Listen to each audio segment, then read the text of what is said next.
আমাদের এমন কোনো পরিবার নেই যে পরিবারে অসুস্থ মানুষ নেই। ম্যাক্সিমাম মানুষই নানান রোগে আক্রান্ত, কেউ কঠিন রোগে, কেউ হয়তো একটু সামান্য কিছু রোগে আক্রান্ত, কিন্তু বাকি নেই কেউই।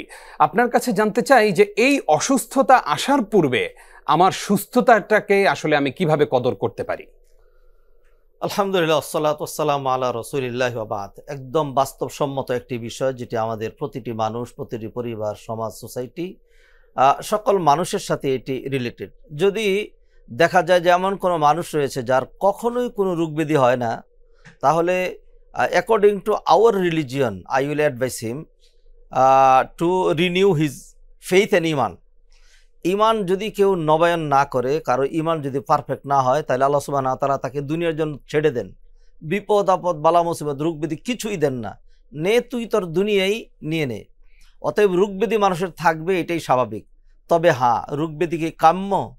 না, রোগব্যাধি হলে মানুষ অনেক সময় অনেক জরুরি কাজ করতে পারে না। সেই জন্য আমাদের রোগব্যাধির আগের করণীয় কাজ কি? নবীজি সাল্লাল্লাহু আলাইহি সাল্লাম হাদিসে ইরশাদ করলেন, ইগতানিম খামসান আন খামস। 5টা জিনিসকে 5টা জিনিসের আগে তুমি গনিমত মনে করবে, অত্যন্ত দামি সম্পদ মনে করবে। তন্মধ্যে নবীজি একটা বললেন, সিহহাতাকা ক্বাবলা মারাদিক। অসুস্থতা আসার আগে তুমি তোমার সুস্থতাটাকে কাজে লাগাবে।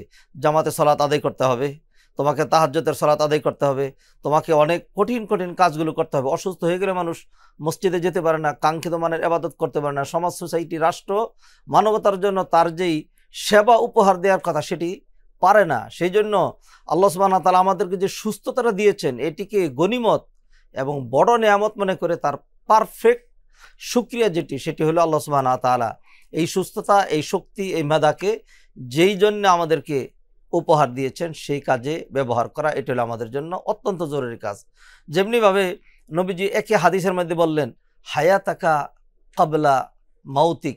মৃত্যু আসার আগেই তোমার যে জীবনটা, দামি জীবন, এই জীবনটাকে কাজে লাগাও, জীবনটাকে গনিমত মনে করো। অবহেলায়, খামাখা আড্ডা দিয়ে, অনর্থক নেট ব্রাউজিং করে, অথবা অযথা পর্ণ, পিকচার, ইত্যাকার, পাপাচারে হাবুডুবু খেয়ে তুমি তোমার জীবনটাকে কলুষিত করে ধ্বংসের দ্বারপ্রান্তে যেও না। এই জীবনটা দামি। যখন জীবন সায়ান্ন চলে আসবে, তখন 1 মিনিটের জন্য কত হাই হতাশ করবে, কিন্তু কোনো লাভ হবে না। এইভাবে নবীজি সাল্লাল্লাহু আলাইহি সাল্লাম যৌবন কালটাকেও গনিমত মনে করতে বলেছেন। কারণ বার্ধক্য চলে আসলে একজন বৃদ্ধ, একজন যুবক যেভাবে কাজ করে, সত্যিই আসলেই আমি যুবকদেরকে সাধুবাদ ধন্যবাদ না জানিয়ে পারছি না। আমরা যেখানে মানে হতাশ হয়ে গিয়েছিলাম, যুবকরা বারবার আমাদের চোখে মানে খুঁচা দিয়ে দেখিয়ে দিয়েছে যে বামে নয় ডানে চলুন, ধ্বংসে নয় কল্যাণে চলুন, সামনে এগিয়ে চলুন। যুবকরা আমরা খুবই আশাবাদী, আমাদের যুব সম্প্রদায় আমাদের দেশটাকে সামনে এগিয়ে নেবে। সেই জন্য আমি প্রত্যেকের কাছে আজকের এই আলোচনায় নিবেদন করব, নবীজি সাল্লাল্লাহু আলাইহি ওয়াসাল্লাম যে 5টি জিনিসকে গনিমত মনে করতে বলেছেন, তার মধ্যে আরেকটা হলো যে তোমার চরম দারিদ্রতা আসার আগে, ওয়া গিনাকা ক্বাবলা ফাকরিক, দারিদ্রতা চলে আসার আগে আল্লাহ তোমাকে যেই সচ্ছলতা দিয়েছেন, এটিকে তোমরা কাজে লাগাবে। এইভাবে জীবনের প্রতিটি বিষয়কে আমরা যদি গনিমত মনে করে কাজে লাগাই, তাহলে ইনশাআল্লাহ আশা করা যায় এর মাধ্যমে আমরা প্রস্তুত থাকব কিসের জন্য? For our final journey to travel for ever, one way, there is no return ticket. যেতেই হবে। Everyone must face his grave, his angel of মৌত, মালাকুল মৌত আসবেই। অতএব সেই কথা মনে রেখে আমাদেরকে আমাদের জীবনটা গঠন করা দরকার। যারা সুস্থ আছে, এটিকে নেয়ামত মনে করে, অলসতা নয়, কার্পণ্যতা নয়, অবহেলা নয়, আসুন এই সময়, এই যোগ্যতা, এই জীবন, এই সম্পদকে কাজে লাগিয়ে আমরা আমাদের জীবনকে সার্থক করি। আল্লাহ আমাদেরকে সে তৌফিক দান করুক, আমিন।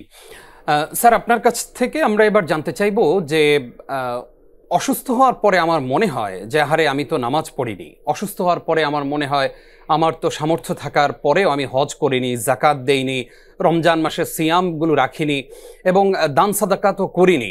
এগুলো অসুস্থ হওয়ার পরে মনে হয়।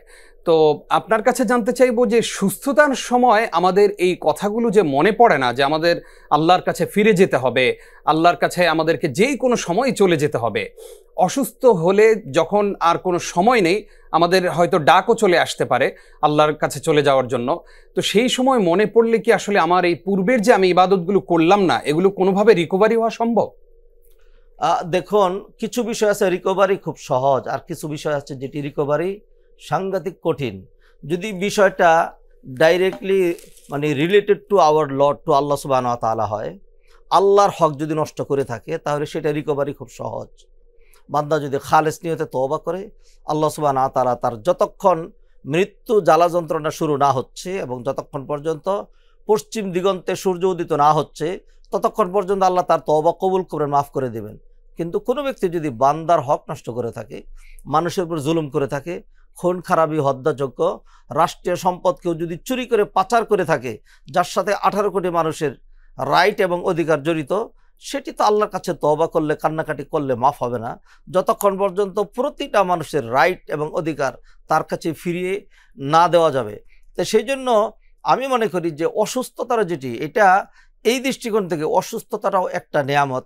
কারণ যেই অসুস্থতা আপনি যেমনটি প্রশ্নে বলছেন, মানুষকে স্মরণ করিয়ে দিচ্ছে, আহারে আমি তেমনটি করিনি।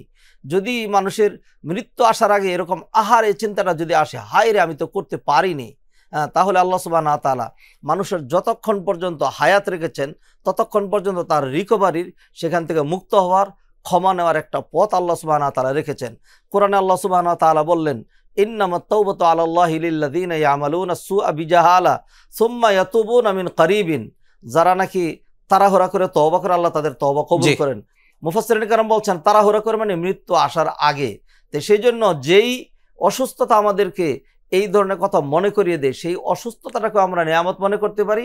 কারণ আল্লাহ সুবহানাহু ওয়া তাআলা অসুস্থতা এমনি দেন না, জি জি অসুস্থতার পিছনে আল্লাহর কিছু টার্গেট রয়েছে।